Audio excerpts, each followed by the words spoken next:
حضرت غوث پاک جیلانی شیخ عبد القادر رضی اللہ تعالی، غوث اعظم درمیانے اولیاء چو محمد درمیانے انبیاء۔ غوث اعظم کا ولیوں میں وہی مقام ہے جو نبیوں میں رسول کریم کا مقام ہے۔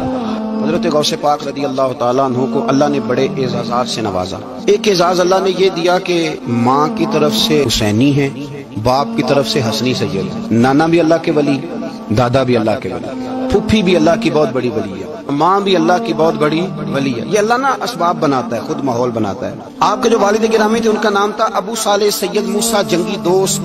بادشاہ کے کچھ سپاہی تھے جو مٹکے اٹھا کے جا رہے تھے، اور مٹکے تھے شراب کے بھرے ہوئے، مٹکے اٹھا کے جا رہے تھے۔ حضرت سید محمد موسیٰ جنگی دوست رحمت اللہ علیہ بھی قریب سے گزرے۔ یہ کیا بھائی، بدبو سے سمجھ تو گئے، تصدیق کے لیے پوچھا کیا ہے، انہوں نے کہا جناب یہ بادشاہ کا سامان لے کے جا رہے ہیں۔ ہاتھ میں ڈنڈا تھا، 3 مٹکے تھے شراب کے بھرے ہوئے، زور سے ایک ایک ڈنڈا مٹکوں پہ مارا تو مٹکے ان کے سروں پہ ٹوٹ گئے۔ لوگوں نے جا کے بڑی غیبتیں کی، بڑی بڑی کہانیاں سنائیں۔ اس نے تو توڑ دیا جی مٹکے آپ کے، اس نے کوئی حال نہیں چھوڑا۔ بادشاہ کہنے لگا بلاؤ، تو کہنے لگے بادشاہ تمہیں پتا تھا مٹکے کس کے ہیں؟ آپ فرمانے لگے پتا تھا مجھے۔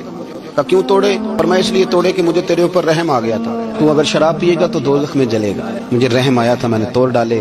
تو کہنے لگا آپ کون ہیں؟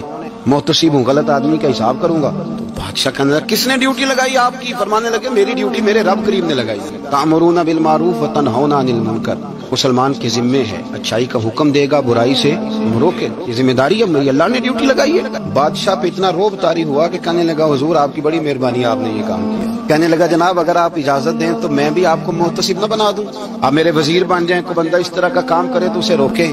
تو آپ فرمانے لگے نہیں، تو اپنی نوکری سنبھال کے رکھ، جس سے اللہ ڈیوٹی پہ لگائے اسے پھر بندوں کی ڈیوٹیاں نہیں کرنی چاہیے۔ یہ اعزاز اللہ نے انہیں دیا، یہ شان رب کریم نے عطا فرمائی۔